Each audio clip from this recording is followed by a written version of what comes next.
Have you wondered before how other players manage to rank so high in survival mode? Do you have difficulties in this mode in general? If the answer is yes, then definitely this is the right video for you. Let us begin.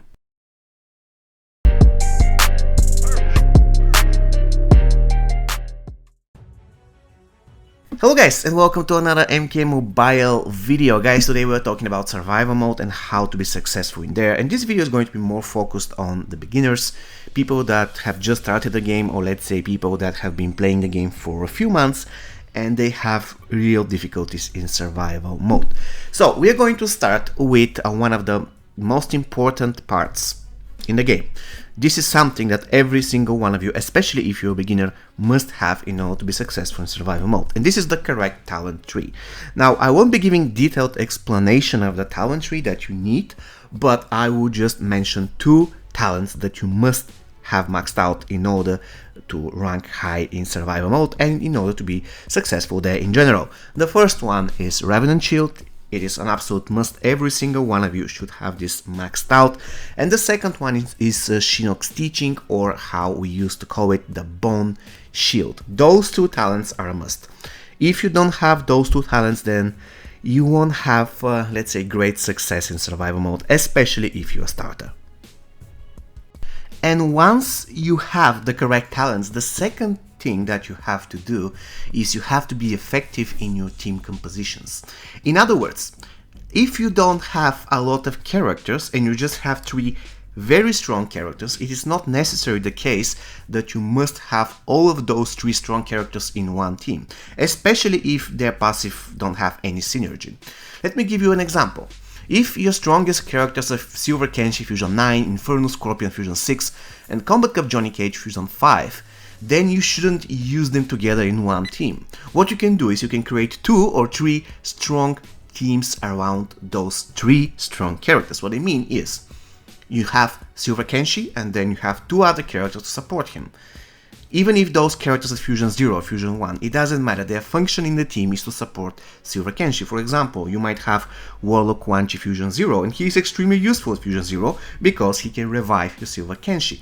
If you're using Johnny Cage, then you can have, for example, Combat Cup Sonya, even if she is Fusion 0, because for one thing, her passive is useful even at level 1 Fusion 0. And second thing, you can use her to make sure that Johnny Cage has immunity to stun.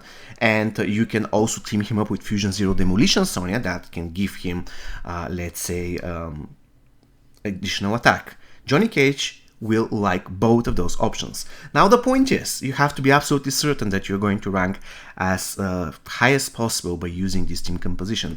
If this is not the case, if you're not certain that you can do it with 1 strong character and 2 weak supports, then you can do a team with 2 of your strongest characters and 1 support. Why not? However, once again, do not invest everything into only one team, because this is not really the best thing to do. And when it comes also to creating good teams, do not overkill your bonuses. For example, you should never ever put 3 characters that gives x5 bonus points in Faction Wars.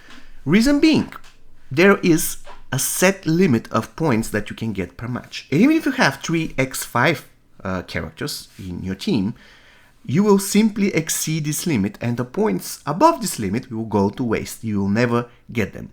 So please, you should never ever put 3 x5 characters in one team. Instead, you have to create 3 teams, and in each of those teams you should put 1 character that gives x5 bonus. Reason being, even like this, and if you have 2 other characters that give, let's say, x3 and x1.6, you can get the maximum amount of points per battle. And after we established what do we usually call a good team and a good team set in MK Mobile Survival Mode, it is time to talk about the equipment. First thing first, when it comes to repairing gear, what pieces are good to repair and what pieces are not that good? First thing first, once again, if you have just started the game, if you are a beginner, then I would advise you against repairing anything. However, there is one piece of equipment that is great to repair, even if you are a beginner. This one is the Shuriken, because almost every single character in MK Mobile requires block break in order to be effective. There are certain exceptions, but we're not talking about exceptions now. We're talking about the general rule. So the Shuriken is really helpful. It comes in handy and it costs only 10 of the Faction Wars currency, 10 daggers or whatever, to repair, and that's really, really cheap. So if you don't know which piece to repair, the answer is the Shuriken. And there is also another piece which is incredibly useful, but you need to have completed certain towers in order to have it. This is the Ice Bomb. If you have it maxed out, it is probably the best equipment to use on your starter, and it's again very, very cheap to repair. So those two make up the best pieces of equipment that should be repaired in the game. In the beginning, once again, do not spend on repairing epic pieces. It will be extremely, extremely expensive, and it is not worth in general. And let's talk about the pieces of equipment that you should be using on a regular basis in survival mode, apart from the two that we already listed. I reckon that the best pieces, especially if you have just started the game, are the ones that gives you first unblockable chance, we already established that, and second, chance to heal.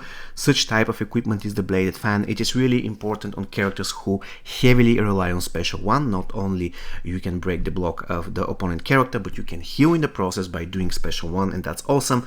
There are also gears that will make sure that you heal on Special 2, and those should be equipped on characters that heavily rely on Special 2. I believe you got the pattern.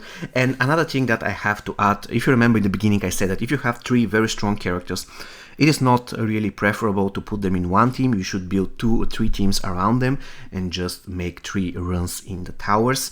Now, following this logic, if you have 3 teams built around one very strong character, you should be giving the best equipment to the very strong character. And when it comes to the supportive characters, you should either not give them anything, or you should give them something weak so that they can just survive, let's say 5 or 6 seconds in a fight. The general rule is give your best equipment to the main character and then save your other, let's say your second best equipment for the next game, so that you can give it to your main fighter in that next game. Basically, this is it when it comes to the equipment. And a few words about fighting. There will be cases where your main fighter is going to be very, very low on HP, and let's say you're halfway on the tower, and the next team you face consists of 2 FX characters and 1 F-Zero. What do? You kill the F-Zero character? No, you should never do that. What you can do is just kill the FX characters and then wait 2 minutes, just block and let the F-Zero character hit you. Reason being, by doing that, you are buying enough time so that every single one of your characters can heal. And that's really, really important to remember. When you see such a disbalance in the enemy team, you have to always take advantage of the fact that the weak link of the enemy team cannot deal any damage. So just block and let your other 2 characters heal. This is the way you heal for free. Do not forget that. And I will end this video, guys, by giving you a few extra pieces of advice. The first thing is, of course, you have to max survival of the fittest as fast as possible. How do you do that? By opening packs and being lucky. There isn't any way around it. In addition, if it is too tiresome for you to grind, then push only for weeks where you like the reward. For example, if the reward for this week's survival mode is running characters and you hate running characters, then you just save your energy for the next week when the reward is, let's say, classic characters, and you have pretty good chance of getting classic Lucane. So don't go all the way every single season. Just don't, because you're going to burn out. The second thing is you can create one ultimate team with ultimate equipment to play Faction Wars in quick mode in auto combat. Yes, you can do that actually, so you can grind points for free without doing anything. I know it is kind of slow, but all you have to do is every 1 minute or every 30 seconds to press the button twice, and there you go. The rest is done by the AI.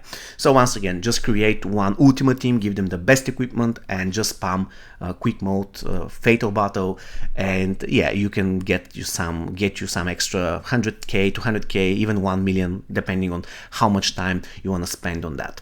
And of course, you do that after you have exhausted all your characters with good bonuses in survival mode, because it doesn't matter how many times you do the quick mode, survival mode will always give you more points. And one last thing, do not underestimate that there are certain characters who are designed for survival mode, who absolutely excel in survival mode, such as Classic Melina, such as Daredevil Kitana, such as Warlock Quan Chi, such as MK11 Sub-Zero, such as Strike Force Scorpion. The list is endless. You just have to identify that those characters are really good even at Fusion Zero and take advantage of that. Okay guys, this is going to be all from me for today. I really hope you found this video useful. See you next time. Take care and stay safe.